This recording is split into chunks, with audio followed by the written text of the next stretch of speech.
এই 10 বছরে মেয়েকে নিয়ে কতবার সালিশ করছেন? মেলাবার এমনি 20-25 বার, তারও বেশি হয়তো বা হবে। মেলার লোকজন হাবি যাবে, বড় ভালো ভালো মাপের। বিভিন্ন সময় সালিশের দুই একটা কারণ বলেন, যে এই কারণে সালিশ বসছে, ওই কারণে সালিশ। এই যে গোলা দড়ি, আমার মেয়ে মারা গেছে, সে এক সালিশ। তারপরে ধরেন আমার বিয়ে লেখাপড়া করতে দিবি না, ওরা ইয়া করতে দিবি না, এটা একটা সালিশ। তারপরে আমার মেয়ে বাইরে গেলে যে হাত পা ধরালে, এটা একটা সালিশ। তারপরে আমার মেয়ে বাইরে গেলে হাত পা ধরায় মানে ঢুকালে বাড়ির ভিতর, মানে বাইরে যদি সে যায় লেখাপড়ার জন্য, হ্যাঁ তখন ঢুকে, যখন বাড়িতে ঢুকতে দেয় না, হ্যাঁ তখন ঢুকতে দেয় না। তাহলে তখন কি করতে হয়? তখন হাত পা ধরে, ননদের হাত পা ধরে উঠতে হয়। দর্শক কথাটা একটু বুঝাই বলে, আমি জানি না ওনার কথা বুঝতে পারছেন কিনা। রেমির লাইভে কিন্তু এটা রেমি বলেছে যে আমার ছোটদের পায়ে ধরতে হয়েছে। রেমি পড়াশোনার জন্য প্রাইভেট পড়তে ঘর থেকে বের হইলে আর বাড়িতে ঢুকতে দিত না, রেমিকে ননদের পায়ে ধরে বাড়িতে ঢুকতে হইতো। এই তো হ্যাঁ হ্যাঁ, ননদের পায়ে ধরে তখন ওই সৈনিকটা আমরা বিচার করে আবার লিয়া চলে আসি। আমার বিয়ে লেখাপড়া ভবিষ্যৎ নষ্ট করে দেওয়া যাবে না, আমার বেটি তো এমনি ভবিষ্যৎ নষ্ট করে দিচ্ছে। আচ্ছা একবার যে দর্শক আসসালামু আলাইকুম, আমরা ইতিমধ্যে যে আলোচিত ঘটনা রাজশাহীর রেমিকে কেন্দ্র করে ঘটে গেছে, সেটা আসলে নতুন করে বলার কিছু নাই, সবাই এরই মধ্যে সবকিছু জানেন। আপনারা জানেন যে আমি যেখানেই এই ধরনের ঘটনা ঘটে যায়, বিশেষ করে যিনি ভিকটিম থাকেন, আমি চেষ্টা করি তাদের পাশে দাঁড়ানোর জন্য। আমি চেষ্টা করি আমার সাইড থেকে তাদের সত্যতাটা তুলে ধরার জন্য। বাকিটা তো আপনারাই আছেন, আপনারা দেখছেন, এর মধ্যে আপনারা অনেকে অনেক কমেন্টস করছেন। তো আমরা একটু এই বিষয়টা নিয়ে রেমির বাবার সামনাসামনি আছি, যদিও রেমি লাইভে ভিডিওতে অভিযুক্ত করে গেছেন বাবাকে, তারপরেও আমরা বুঝেছি ঘটনাটা কি ঘটেছিল। ওর অনেক না বলা কথা আছে, সেগুলো নিয়ে প্রশ্ন করব, কিন্তু আমরা একটু আঙ্কেলের সাথে কথা বলতে চাই। আসলে ঘটনাটা মূলত কোত্থেকে সূত্রপাত, রেমির বয়সও কম ছিল, কি হয়েছিল। আঙ্কেল আমরা জানতে চাই আপনার মেয়ের বিয়েটা কিভাবে হয়েছে, বা কত বছর বয়স আপনার মেয়ের বিয়ে? আমার মেয়েটার বিয়ে হয়েছে 14 বছরে। আমার মেয়ে যখন 7-এ পড়ে তখন করছে বিয়ে। আমার মেয়ে প্রলোভন দেখে ওরা বিয়ে করছে, ওরে বাড়িতে নিয়ে গেছে।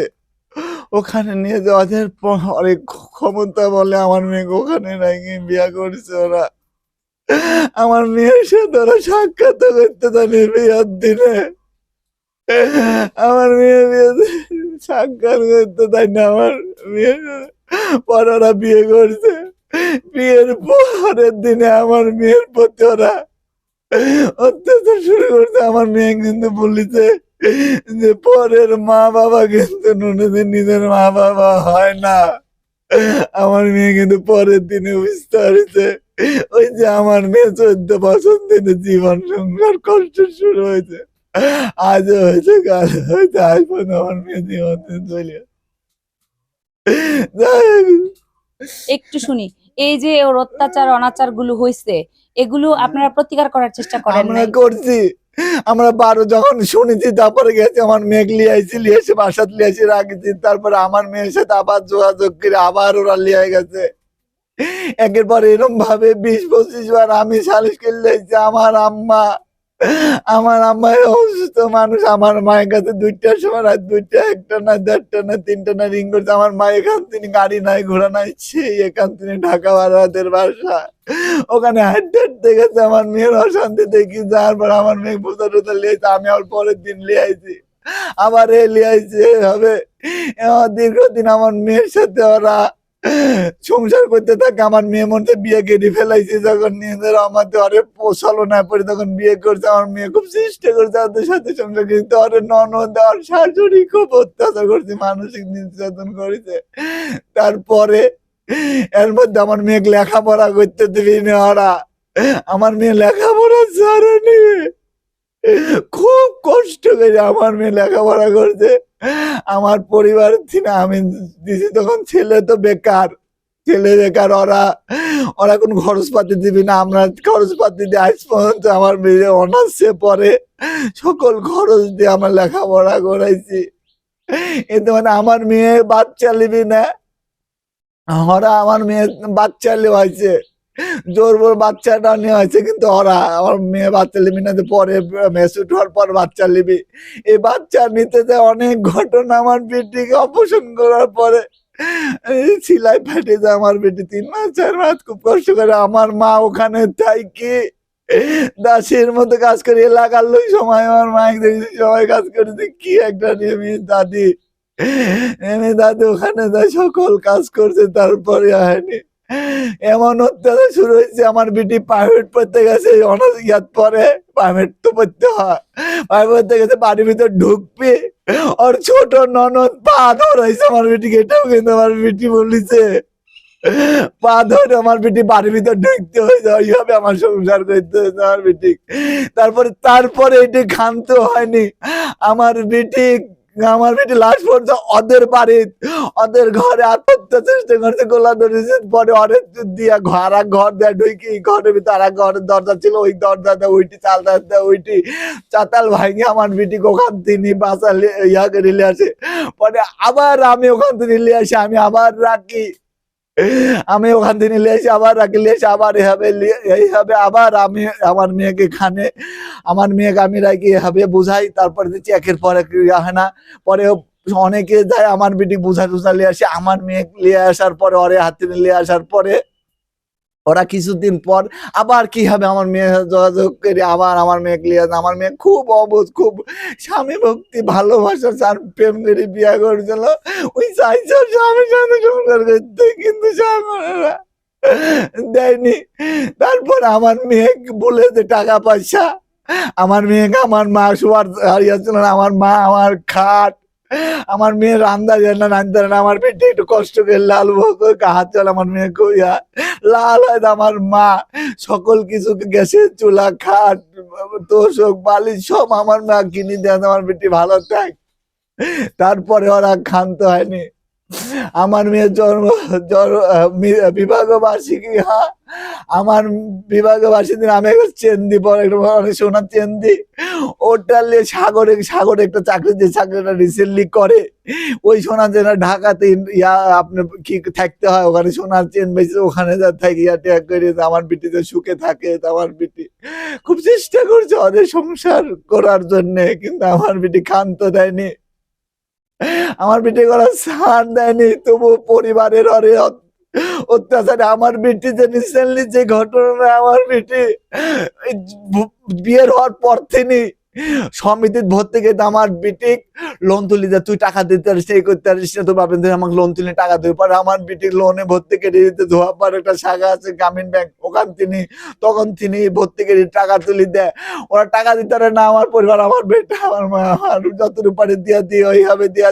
কিস্তি, তারপরে আমার বেটির নামে একটা ওয়ারেন্টও যা কোটি নোটি যা টাকা দিতে পারে, আবার রিসেন্টলি ওরা আবার 1 লাখ টাকা লোন করতে চায়, এই লোন দিতে না আমার বেটি এই যে বুধবারের আগে, যে ঈদের আগে বুধবার, তার আগে যে অত্যাচার করে আমার মেয়েটি জখম করেছে, ওই জখম আমার মেয়েটি সহ্য করতে পারেনি, একের পর এক গ্রামীণ ধোয়াপাড়া গ্রামীণ শাখা, কত টাকা লোন তুলে 1 লাখ টাকা তো বারবার মেলা টাকা তুলে দিছে, রিসেন্টলি যে টাকাটা তুলে 1 লক্ষ টাকা, এদিক টাকা মেলা টাকা তুলে দিছে, আবার রিসেন্টলি টাকা দেবে, লোন ওরা কুরবানি না কি না কি করবে না জানি না, আমি ওটা জানি না, কিন্তু আমার মেয়ে বললো যে আবার তুলে নিবি, আমি আর লোন টোন করে দিতে চাচ্ছি না, আমি লেখাপড়া করছি, আমার চাকরি করতে খুব সমস্যা হবে, কেস টেস হয়ে গেলে, আমার বেটি বলতে কেস হলে কি হবে, হ্যান হবে তেন হবে, আমার টাকা তুলে দিতে হবে, এটি সাগরের মায়ের অনেক শাশুড়ি আর ননদের চরম অত্যাচার। তারপরে যা হোক আমার সংসারে কয়জন মানুষ ছিল, শাশুড়ি ননদ? শাশুড়ি 2টা, ননদ, শাশুড়ি আর শ্বশুর আর সাগর, ওরা ঋণ খেলা বহুত ঋণ, ওরা বহুত ঋণ আগে তিনি ধরেন, ওরা ঋণ খেলা আগে তিনি ঋণ, ওরা আমার মেয়ের সংসার আগে তিনি ওরা ঋণের জ্বর, একটা ভাই সাগর আর 2টা বোন, আরে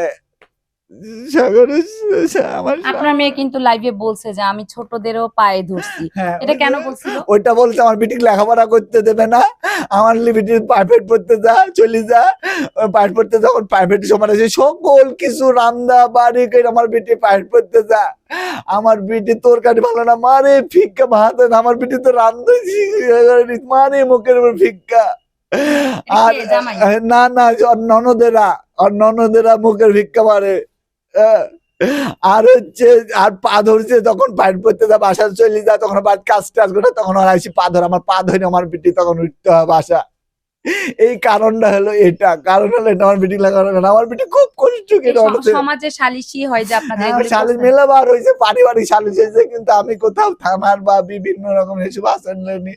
ইজ্জতের ভয়, মান সম্মানের ভয় আমার বেটি বিয়ে করতে, আব্বু থাক, এসব করার দরকার নাই, দেখা যাক, এই সিংরা আমার বেটি চেষ্টা করছে। তারপরে ধর নিজের দিনে অত্যাচার করেছে। আমার বেটি ঈদের দিন আমার বাড়িতে আসছে, এখানে আসার পরে আমার বেটি আইসে এখানে খাওয়া দাওয়া করছে, আর বর্মার বাড়ি খাওয়া দাওয়া করছে, এখানে খাওয়া দাওয়া করছে, খাওয়া দাওয়া করে আমার বিয়ে দুপুরের পরে 3টা বা এরকম কয়েকটার সময়, এরকম 3টা বা 4টার সময় আমার মেয়ে সাগর আসে লিয়া চলে গেছে। এবার আগে কিন্তু আপা বলেন একটা জিনিস আমি জানতে চাই, আমার বেটিতে চারঘাট এখানে কোথায় পুটি, আর কোথায় অরেট বাড়ি, আর কোথায় চারঘাট? আমার মেয়ে চারঘাট দিন তুই আসলে একা, যে নিচে টিএসএ অফিস উপরে দোতলা থাকে, গোটা বাড়ি ফাঁকা ঈদের দিন, বলেন আপা আপনিই বলেন, আমার এই অবুঝ ছোট বাচ্চা যে 14 বছরের মেয়ে, 24 বছর বয়স, এই 10টা বছর তার সংসার করতে করতে, এই 10টা কি করে আপা বলেন চারঘাট বাজারে দিয়ে আসলাম আমার বেটিকে একা? সাগর দেয়, সাগর কি আমি এই বিশ্বাস, সাগর কি করলো না আমার বেটি তুই আসে, আমার বেটি ওখানে এটা আপনার কাছে আমার প্রশ্ন, এটা জনগণের কাছে বলছে, দেশের সরকারের কাছে প্রশ্ন, এটা সরকারের কাছে। আমার বেটি কি জানে সাগর ওখানে তুই আসলো? আচ্ছা, একটু আমার কথা একটু শোনেন, এক দুইটা জিনিস ক্লিয়ার করেন তো। আপনার এখান থেকে যে আপনার মেয়ে নিয়ে চলে গেল, হ্যাঁ ঈদের দিন আসলো, আপনার মেয়ে লাইভে একটা কথা বলে গেছে যে আমার নিজের লোকও আমাকে যখন বলছে, এই কথাটা কেন বলছে একটু বলেন। আমার মেয়ে ওটা বলেছে যে সাগরে হতে করছে, আমরা এসে বারবার এসে রাখি দিই, তারপরে সাগর এসে লিয়া চলি যা, সাগর এসে আবার বসলা লিয়া যা, আবার লিয়া যাচ্ছে, ধরেন এই ধরনের কথাটা বলিছে। আবার লেছে আমার পেটে কত ঘটনা, তো ওরা গোটা বেবুঝতে আমার পেটে তো দুর্ঘটনা ঘটাতে পারে, যে সাগর রাগ করে আসে আবার লিয়া যায়, এরকম আমি গোলাপ ধরেছি, আর অতীত গোলাপ ধরেছে, আমার পরিবার সবাই তো জানে, এরা ঘরে বাড়ি ছিঁড়ে বাঁচাইছে, ধরেন আর বাসার দিনে ধরেন ওরা যদি ভাগ্য সেদিন যদি চাতাল না ভাঙাইতো, না ইয়া করতো, সেদিন তো আমার পেটে মারা যেত। সেটা এই ঘটনার কতদিন আগের ঘটনা? এটা কিছুদিন আগের ঘটনা। তাইলে এই যে তারে ওষুধ পাতি খাওয়াইতেছে, এটা কত? এটা ধরেন ওষুধ যে কতদিন তিনি খায় আমি সঠিক ওরা জানি না, আমি এটা জানি না, আমি ওষুধ পেটি থেকে ওষুধ খাই হবে আমি জানি না। আমার বেটি এটা বলে গেছে, আমি জানি, আমি তো লাইভ দেখতে পারিনি।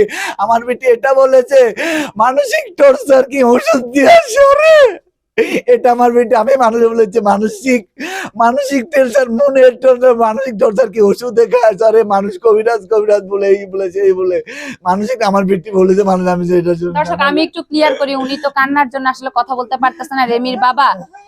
রেমি লাইভে বলে গেছে যে আমাকে তারা প্রথমে কবিরাজ দেখাইছে যে আমার মাথা খারাপ হয়ে গেছে, কবিরাজ চিকিৎসা করে কবিরাজ একটা পর্যায়ে বলতে বাধ্য হয়েছে এই মেয়ের কোনো জিন ভূতে কিছু ধরে নাই, এ ফাজলামি করতেছে।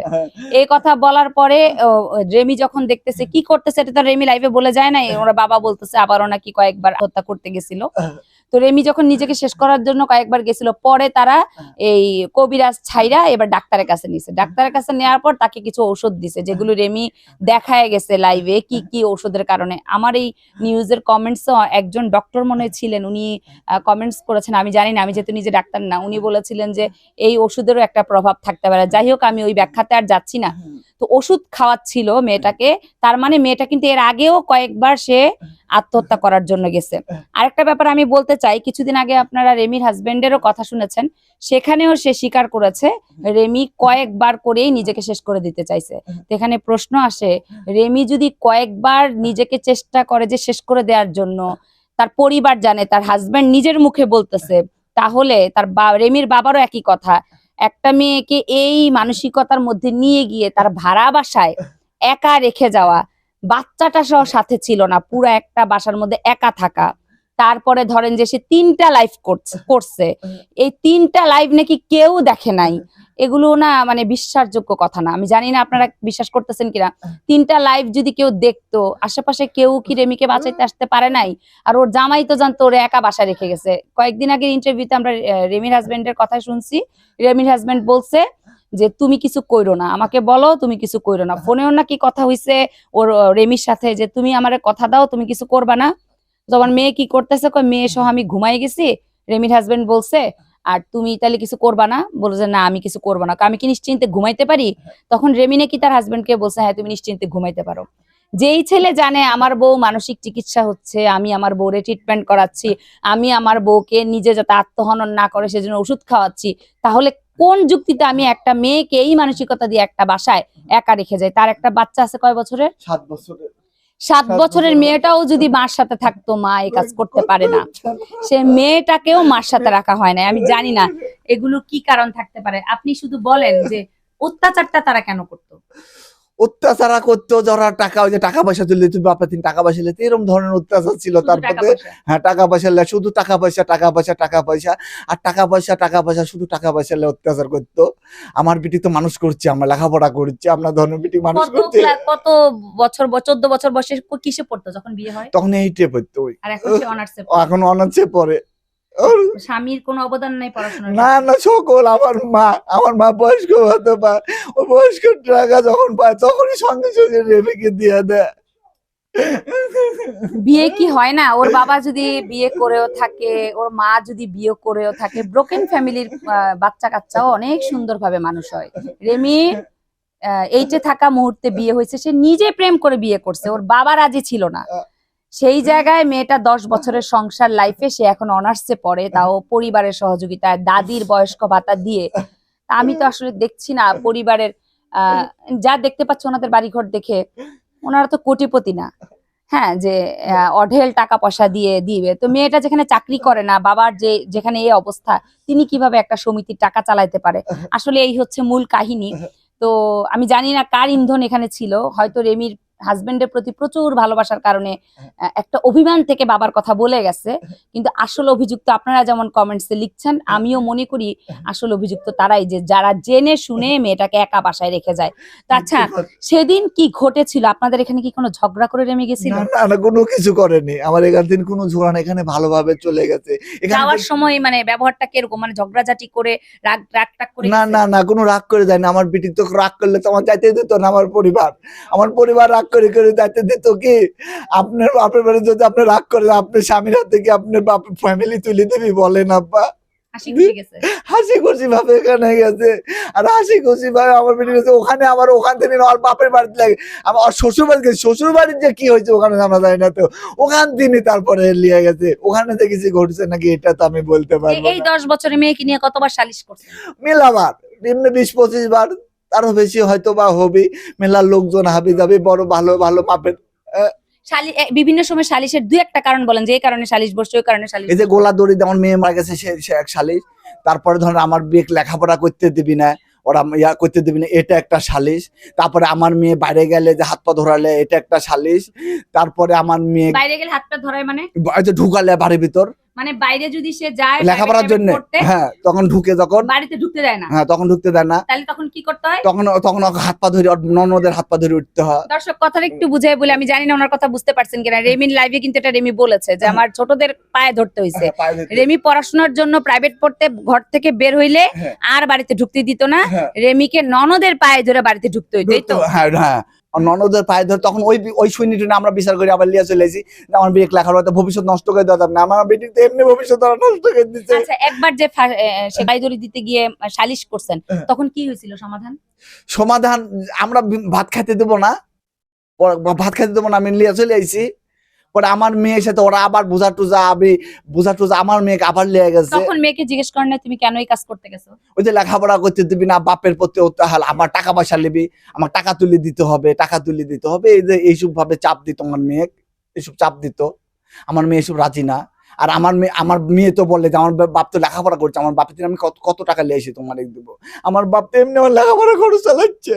দর্শক, রেমি পড়াশোনা করতে চাইছে, রেমিকে রেমি শ্বশুর বাড়ির লোকেরা পড়াশোনা করতে দিতে চায় নাই। পড়াশোনার খাতিরে যখন সে বাসা থেকে বের হইতো, পড়াশোনার খাতিরে যখন সে প্রাইভেট পড়তে যাইতো, তখন রেমি এটা লাইভে বলে গেছে, একটু খেয়াল করবেন, বাসায় ঢুকতে হইলে তার থেকে বয়সে ছোট, অর্থাৎ ননদ বয়সে ছোট, তার পায়ে ধরে মাপ চেয়ে তারপর তাকে বাসায় ঢুকতে হইতো। কি মর্মান্তিক ঘটনা! কয়বার কিস্তি তুলে দিছেন? আর বিয়ের পর থেকে আপনার কিছুদিন পর থেকে আমি জানি না কতদিন, তারপর বহুতবার তুলেছে আপনার। নিম্নে ধরেন 10 বছরের সংসারে, নিম্নে ধরেন আপনার আমার সমিতি আমার একটু বলবে না, যদি আমার আপনারা যদি কোনোভাবে তার মনে হয় 7 বছর 6-7 বছর মনে হয় এরম হবে তোলা। এগুলি কে চালাইতো এই যে ওরা তো চালাতো না, আমরা তত পারে দিতাম। আর আমার বাকিটা সেইভাবে ম্যানেজ করে চলতো। আপনার মেয়ে কি আমার ছেলে দিত, মা দিত, আমি দিতাম, আর ছোট মা দিত, ওর মা দিত, সবাই মিলে। আপনি কিছু মনে করেন, আপনি কি করেন? আমি আগে ডিলারশিপে ব্যবসা করতাম। ও আমার ডিলারশিপে ব্যবসা ছিল, আমার ডিলারশিপে ব্যবসা ছিল। আমি পানের কিছু গ্রুপ ছিল, আমার ডিলার ছিল, আমার কিছু পটেটো গ্রুপ ছিল, আমি ডিলারশিপে ব্যবসা করতাম। আমি করোনার মধ্যে মেলা টাকা লস খাইছি, আমার জমি জাতি 7-8 বিঘা জমিও চলে গেছে আমার ব্যবসাতে। আমি অনেক এখন একটা ছোটখাটো যে একটা ব্যবসা করি, এখন এই যে এখানে আমি ছোটখাটো একটা ব্যবসা করি, এখানে কিছু মাল প্রোডাকশন করে আমি মার্কেটে বেশি। তারপরে এখানে তিনি যতটুকু, আমার মেয়ে কিছুদিন আগে, আমার বাবা আমার বেটি মরার কিছুদিন আগে আমার বেটির বাবা 8 হেক্টরের ছিল আমাকে অত্যাচার করে। তখন আমি আমার মাকে বললাম যে ইয়া করো মা, আমি কিছু টাকা পয়সা দিয়ে রাজশাহীতে হোস্টেলে রাখি, তুমি আমি এখানে এসে সাগরা লিয়া যা, তোমাকে তোমাকে লিয়া যা, তুমি ইয়া করো, তুমি কোনো বান্ধবিক বলি তুমি রাজশাহীতে ইয়া হও। তখন আমার মেয়ে ওখানে যায় একটা বান্ধবিক বলি হোস্টেল ঠিক করে। তা আমার মেয়েকে আমি টাকা পয়সা দিই, আমার মা হোস্টেল, আমার বেটি হোস্টেলে, রাজশাহীতে হোস্টেলে থাকি যায়। তারপরে এইভাবে থাকে কিন্তু দীর্ঘদিন থাকার পর হঠাৎ করে ওর বান্ধবীরে কি করি, ওর রেমির বান্ধবীর সাথে সাগর নাম্বার খুঁজি পাইলা, আবার ওখান থেকে রাজশাহী থেকে আমার মেয়েকে নিয়ে আসে। আমার মেয়ে কিন্তু আমি রাজশাহীতে রাখি হোস্টেলে লেখাপড়া করার জন্য। যখন রাজশাহীতে হোস্টেলে রেখে পড়াশোনা করেছেন, রেমির বাচ্চাটা কোথায় ছিল? ওর কাছে ছিল। ওর কাছে বলতে ওর শাশুড়ির বাড়ি ছিল। মানে রেমির বাচ্চাটা কি বেশিরভাগই শাশুড়ির কাছে থাকতো? না, কাছে থাকতো, কিন্তু যখন দেখেছি ওর বাড়িতে অত্যাচার, আমার মেয়ে যখন অত্যাচার করছে, আমার মেয়ে তো বাচ্চা লেখাপড়া করতে হবে, তখন আমি বললাম যে মা তুমি বাচ্চার এখানে থাক, তোমার ইচ্ছা হলে কখনো কথা বলো মোবাইলে, তুমি কখনো যায় তুমি রাজশাহীতে থাকো। আমার মা, আমার বিটি তখন বললো যে বাপ দেখি আমি। তারপরে কিছুদিন পর এসে বললো যে মা তাহলে আমাকে ইয়া করে দাও, টাকা দাও, আমি যা হলো রাজশাহীতে, আমি মেসে যায়, আমি একটা বান্ধবীর বলে আমি একটা বান্ধবীর সাথে থাকি, আমি মেসে থাকি।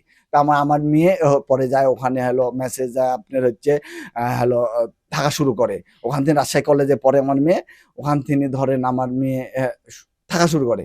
হঠাৎ করে সাগর যখন একদিন মানে সাগর তো তখন নাম্বার ইয়া করে রাখিছে, কি দেখ আমি ওইসব বুঝি না। তারপরে ইয়া করে রাখিছে, তারপরে যে কেরি হয়ে গেল, আর মেয়ে কান্দাকাটি করছে। মানে আপনার মেয়ে যোগাযোগ করা বন্ধ করে দিয়েছিল জামাইয়ের সাথে? হ্যাঁ, যোগাযোগ করে বন্ধ হয়েছিল। বেলাক্স কি রেস্ট করছে আমি জানি না, বিভিন্ন সেটে তিনি ঢুকে, রিং ঢুকে, আর ওর নাম্বার ঢুকে না। পরে কথা করে যাই কিভাবে বুঝতে পারছে, পরে ওর বান্ধবী যে কলেজে পড়ে উনি ওই কলেজে যায়, ওর বান্ধবী আমাদের রেমির খোঁজ পাইছে, খোঁজ পায় তখন রেমির কাছে গেছে যে তোমার বাচ্চা তো হয়েছে, বাচ্চা কান্দাকাটি করছে, এই করছে সেই করছে, তুমি এখানে থাকো না, তোমাকে চলো, আর তোমাকে জ্বালাবো না, তোমাকে যন্ত্রণা করবো না, তোমাকে লেখাপড়া করাবো, তুমি বাসায় চলো। তখন আমার মেয়েকে আবার ওখান থেকে ফুসটাল নিয়ে আসে। ওই অনেকদিনই ছিল আপা। কিরকম তখন কতদিন ছিল, তারপরে তা তো 4-5 মাস মনে হয়, 3-4-5 মাস। খরচ কি সব আপনি দিয়েছেন? সব আমি খরচ দিছি, এটা সব খরচ আমি দিছি। এটা বাঁচার চেষ্টা করছে, মেয়েটা বাঁচার চেষ্টা করছে। এই ঘটনা কি আপনার যে আগে একবার সে মরে যাওয়ার চেষ্টা করছে, তারপরে চলে গেছে মেসে, না আগে? না, এটা পরে, এটা রিসেন্টলি তো, এটা মানে পরীক্ষা হলো না। রেমির তো হয়তো কি জানেন আপনি, প্রথম 4 বছর না অনার্সে যে 4th ইয়ার যে পরীক্ষা, পরীক্ষার আগে কিছুদিন আগের ঘটনা এটা। আর আমরা চেষ্টা করছি কি তারও আগে? তারও আগে এটা চেষ্টা করেছে।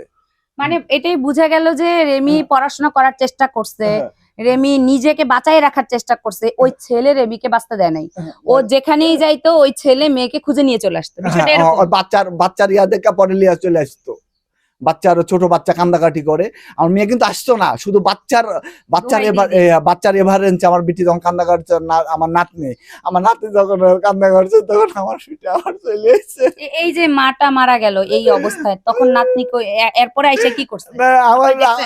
আমার নাতি দেখানো ছিল। তারপরে ধরেন আমার মেয়েকে আমি তো ধরেন আত্মহারা হয়ে গেছি। আমার মেয়ে আমি হয়ে গেছি। যখন ওরে আপনার বাসা থেকে আনছেন, আমার মেয়ে দেখেছে, ওর নিয়ে আইছিল, দেখা যায় বলছে ঘুমা আছে, এই কথা বলে এখনো হয়তো রাখা হয়েছে। আপনাদের সামনে দেখছেন মেয়ের নাতিন রে? নাতিনি কি বলতেছিল, বাপরে কিছু জিজ্ঞেস করতে? না ও তো 7 বছর, অত তো জ্ঞান এখনো অত হয়নি তো। ধরে 7 বছরের তো ধরেন মানে অত আমার বুদ্ধি শুদ্ধি হয়েছে, কিন্তু অত তো ধরে নেওয়া হয় না। আপনার না, ওরা তো বুঝাইছে, ওরা তো বুঝাইছে যে ওর না হলো ওই ঘুম আছে, এইসব কথা বলেছে, মানে ইয়াত আছে, এরকম ভাবে ওরা এমনিও আগে থেকে তো মা ছাড়া থাকে থেকে অভ্যাস। না, আমার মেয়ে, হ্যাঁ মা, ওই যে যে হলো চারঘাট ইয়া থাকিছে, ধরেন রাজশাহী হোস্টেল থাকিছে, এভাবে থাকছে। এই যে আমার মেয়ে ধরেন এভাবে, এই যে মারার মৃত্যুর আগে তো আমার মেয়ে একদিন আলাদা করে দিছে বিটি কর। যদি আমার বিটির মৃত্যুর আগে যদি আলাদাটা না করতো, তাহলে কিন্তু আমার বিটি ওখানে যেত না। ওইটা চাল ছিল আমার আমার একটা ধারণা, ওইটাও ছিল মৃত্যুর ফাঁদ ওদের একটা ছিল নিজের এই বাসাটা নিচে কতদিন? বাসা তো আপনার চাকরি এখানে ধরেন কতদিন হবে, এটা আমি তো 1 বছর হবে, বছর খানিক হবে হয়তো বা। এত এই যে বেতন হবে না। এই যে ননদ শাশুড়ি জ্বালাতন করতো, আপনার মেয়ের জামাইয়ের কোনো বক্তব্য ছিল না? কিছু বলতো না? না না, আমার কাছে ভালো, আমার কাছে ধরাই দিত না তো, কিছু কিছু আমার কাছে ধরাই দিত না তো, আমার আপনার মেয়ের গায়ে হাত তুলতো? হ্যাঁ, মারা আপনি মারা রাখ দেয় যে আপনি কিছু তোলা হাত দেয় যে আমি এখানে যে আপনি হচ্ছে হলো ইয়া এই চারঘাট মেডিকেলে যখন আমার চারঘাট মেডিকেলে যখন আমি এখানে সম্ভব পাই, যখন চারঘাট মেডিকেলে যাই, তখন ওই যে ওখানে আপনি যে কি যেন রিপোর্টে পুলিশ দেখে না, ওখানে আমার এখানে এখানে এখানে এখানে চিহ্ন আছে আমার, এখানে এখানে এখানে সুরো কি যেন রিপোর্টটা বলা হয়, হ্যাঁ হ্যাঁ, ওখানে রিপোর্টে আমার মেয়েকে এখানে ধরেন এখানে মারার মারার চিহ্ন আছে, এখানে আমার মেয়ের শরীরে মারার চিহ্ন আছে। এটা তো অস্বীকার করছে, এটা বলেছে। আমরা পরে ওখানে থানা ধরছিলাম যে আমার বিয়ে করতেছে, মারা করছে ওরা।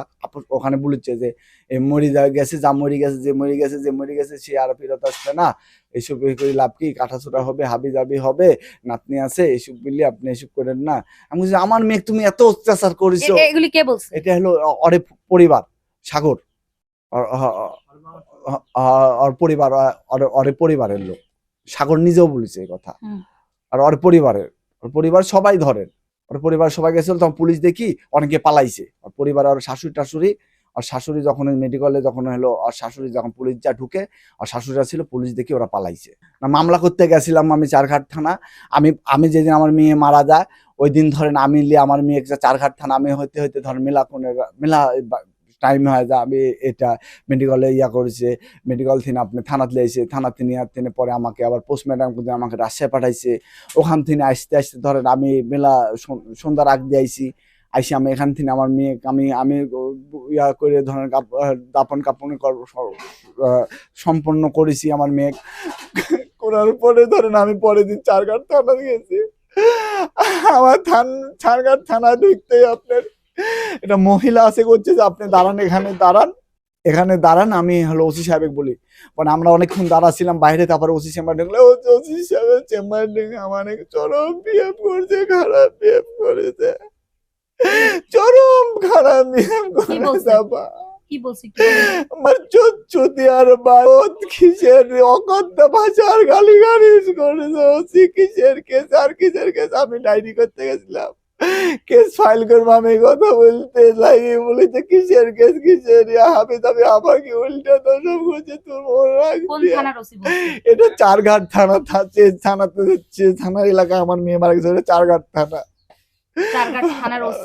মামলা নেয় নাই না, আমাকে অকথ্য মামলা তো গালিগালাজ করেছে, অকথ্য ভাষা, মানে যা মুখে যা আছে অকথ্য ভাষা আমার গালিগালাজ করেছে। আমি নীরবে আমি ছিলাম, আমার ছেলে ছিল, আমার ভাতিজা ছিল, আমার ওয়াইফ ছিল, আমার বলছে মায়ের চেয়ে মারানোর দরদ, আমার ওয়াইফে করছে মায়ের চেয়ে মারানোর বেশি, হ্যাঁ এমন জবাব করেছে আমরা কথা আর ওসির কথা বাজাচ্ছে। এখানে তো আমি তো পরে মামলা টামলা হবে ওসি লাইনে, যখন আমি এভাবে আসি, আমি কোথায় বিচার চাবো আপা বলেন আপনারা, কোথায়? আমার তো দেখে মনে হচ্ছে ওনার আশেপাশে ওনার একটা ছেলে আছে, তাও মানে কি বলবো, মানে বড় সড়ো ছেলে বলা যায় না, ছোট মানুষইও, তো ওনার আশেপাশে আর কেউ নাই যে ওনারে একটা হাল ধরে ওনাকে একটা সঠিক জায়গায় নিয়ে যাবে। যাও সে থানায় গেছিল, সেই থানায় ওনাকে অকথ্য ভাষায় গালিগালাজ করে বের করে দিছে, মামলা নেওয়া হয় নাই। কি বলবো, আমরা যে এত বিচার চাই আপনারা যে কমেন্টস বক্সে লিখতেছেন, এই রেমির বাবা তো মামলাটাই করতে পারলো না, কার কাছে বিচার চাইবে? এখন উনি বলতেছে আমি কোথায় যাব মামলা করতে? আপনারাই বলেন, আমি জনগণের কাছে বলছি কোথায় যাব, কোথায় দাঁড়াবো, আমাকে বলেন, আমি তো কিছু আইন কারণ কিছু বুঝি না। কোথায় যাবো? ওখানে আমি তো থানার মধ্যে, থানায় তো কেস মামলা নেবে, এই মামলা নেবে, থানায় আমাকে ফেরত দিচ্ছে, আমি কোথায় দাঁড়াবো? আমাকে আপনারাই আমার পথ দেখা দেন। তো আসলে ইনডাইরেক্টলি ভাবে এটা বলা যায় ওই পক্ষের হয়তো এমন কোনো মাথা আছে যে মাথার কারণে ওনার চারঘাট থানায় ওনার মামলা নেওয়া হয়নি, ওনাকে অকথ্য মামলা নেই, নিল না সেটা একটা বিষয়। আর একটা বিষয় হচ্ছে ওনাকে যে ভাষায় গালিগালাজ করে বের করে দিছে, এটা কি আসলে ওনার সাথে একজন সদ্য মেয়ে হারা বা পিতার সাথে এটা কি করা যায় কিনা? ঠিক আছে, এটাও মানলাম সৎমা, ঠিক আছে, সৎমায়ের হয়তো এরকমটা নাও থাকতে পারে। আপন জন্মদাতা বাবাকে কি এইভাবে গালিগালাজ করে বের করে দেয়া যায়? এটা কিন্তু একটা প্রশ্ন রেখে দিলাম আপনাদের কাছে। আসলে উনি কার কাছে বিচার চাইবে? আপনি কি চান? আপনি বিচার পাওয়ার জন্য? আমি সর্বোচ্চ বিচার চাই আমার মেয়ের, সর্বোচ্চ বিচার চাই। কি করে বিচার চাইতে হবে? আমি তো সর্বোচ্চ বিচার চাই। আমি দেশের জনগণ, দেশে স্কুল ছাত্রী, কলেজ ছাত্রী, এই সরকারের কাছে ন্যায্য খুঁটি বাড়ি করে আপনারা সঠিক বিচার করে দেন আপনারা। আমার মিটিং মারার জন্যই তো সাগরে একাতে আইছে, আর এমন সকল কাজ সাগরেরই পাচ্ছিল। আমি এখন বুঝতে পারি এই মারার পরিকল্পনাই ওদের ছিল ওখানে। আচ্ছা, আপনার মেয়ের জামাই তো বুঝায় নিয়ে গেছে, আপনার মেয়ে কি নিজে থেকে যাইতে চায় না এমন হয়েছে? না, আমার মেয়ে যাইতে চায়নি, আমার মেয়ে বুঝাইছে, বুঝার পরে অনেকক্ষণ পরে কেন আমার মেয়ে বলেছে ঠিক আছে চলো। এইভাবে তো অতীতেও ঘটেছে, অতীতেও তো এইভাবেই লিয়া গেছে, না, আমি অতীতের কথাই বলতেছি। অতীতে অনেক লিয়া গেছে তো এইভাবে এখানে। আপনার মেয়ে কি চলে আসছিল নিজে থেকে? হ্যাঁ, নিজে থেকে যাবে না? না না না না না, আমরা তো নিয়ে আইছি 20-25 বার, তারও বেশি। আমার মেয়েও চলে আইছে অনেকবার, আমরা রেখে দিছি যাইতে, তারপর আবার ওরা ইয়া করে। জেনে শুনে অসহায় পিতা, অসহায় পরিবার, মেয়ে এভাবে চলে গেলে হয়তো তাদের ওদেরকে কেউ শাস্তি দিবে না। আমি যতটুকু শুনেছি যে ওই ভদ্রলোক রেমির হাজবেন্ড কিসে চাকরি করে, মানে ওষুধ কোম্পানিতে। সে এর মধ্যে রেমি মারা গেছে আজকে কয়দিন, 8 দিনের মধ্যে উনি মনে হয় কাজে জয়েন করছে। কয়দিন হইলো জয়েন করছে? রেমি মারা গেছে আজকে সহ 8 দিন। তাহলে 5 দিনের মাথায়, রেমি মারা যাওয়ার 5 দিনের মাথায় ওনার হাজবেন্ড আবার কাজে জয়েন করেছেন। একটা মেয়ে এই অবিশ্বাস্য ভাবে চলে গেল, তার মৃত্যুটা স্বাভাবিক না, তার 7 বছরের একটা কন্যা সন্তান আছে। এত ঘটনার মধ্যে সে রেমি মারা যাওয়ার 5 দিনের মাথায় ওষুধ কোম্পানিতে চাকরি করে, সেইখানে সে জয়েন করছে। দ্যাট মিনস হচ্ছে ঈদের ছুটি কাটায়া যে জয়েন করা হয়েছে, সে ঈদের ছুটি কাটায়া জয়েন করছে। কত স্বাভাবিক মানুষ হইলে এভাবে, প্রেমের বিয়ে ছিল, আদৌ কি তার সাথে ভালোবাসার সম্পর্ক ছিল না, আদৌ বউর প্রতি তার আসলে এখন পর্যন্ত মায়া মমতা আছে বলে আমার মনে হয় না। আঙ্কেল, আমরা শেষ কথা একটু শুনি। হয়তো যদি কোনো মানবাধিকার সংস্থা এই অসহায় পিতার কাছে সাহায্যে এগিয়ে আসেন, হয়তো তিনি কোনো মামলা করতে পারবেন, হয়তো ওনাকে আর ওসি গালিগালাজ করে বের করে দিতে পারবে না, হয়তো উনি কোর্টে গিয়ে একটা মামলা করতে পারবেন। এই প্রসিডিউরটা উনি আসলে জানে না, কে ওনাকে এই সিস্টেম করে দিবে। উনি তারপরও অসহায় পিতা, মানুষের কাছে বিচার চায়। আসলে মানুষের কাছে বিচার চায় তো আসলে কিছু হবে না। যদি একটা শক্ত মামলা হইতো তাহলে হয়তো আজকে সে 5 দিন পরে রেমির জামাই গিয়া জয়েন করতে পারতো না, হয়তো তার শ্বশুর বাড়ি লোকজন আটক হয়ে যাইতো। আমি জানি না, আপনি শেষ কথা কি বলবেন? আমি একটা শেষ কথা বলতে চাচ্ছি, আমি বিচার চাই, আমি বিচার চাই, আমি বিচার চাই। আর আপনার নাতনির ব্যাপারে, যে নাতনি আমার নাতনি আমার কাছে দিয়া যাক, আমি মানুষ করব, আমি মানুষ করব, আমি মানুষ করব, আমি প্রফেশনাল ভ্যান চালাবো, দিন মজুর আমার নাতিকে মানুষ করব। আমার যত পরিশ্রম, আমার যে কদিন হায়াত আছে, আল্লাহ আপনার সাথে হয়তো কথা বলেছি, এটা আমার জীবনের শেষ কথা হতে পারে, কিন্তু আমি যে কদিন পৃথিবীর বুকে বাঁচে দেখবো, আমার নাতে আমার রেমির চিঠি, আমার নাতে আমার চিঠি তো, এটা আমার না বেটির চিঠি তো, আমার বেটি তো তাকে কোলে কেড়ে বেড়াইছে, আমার তাকে কোলে নিলে আমার শান্তি পাবো, আমার তাকে শান্তি পাবো। আমার রেমির ছোঁয়া তো তার সাথেই আছে, আমার রেমি তো তার সাথে, আমার রেমি তো ছোঁয়া আমার সাথেই আছে, আর পৃথিবীতে কারোর সাথে ছোঁয়া নাই, তার পেটের তিনি হয়তো তার ছোঁয়া আছে, তার মানুষ করছে, তাহলে আমি তো আমার কোলে পিঠে মানুষ। আমার আর কান্নাকাটি করেন না, অসুস্থ হয়ে যাবেন।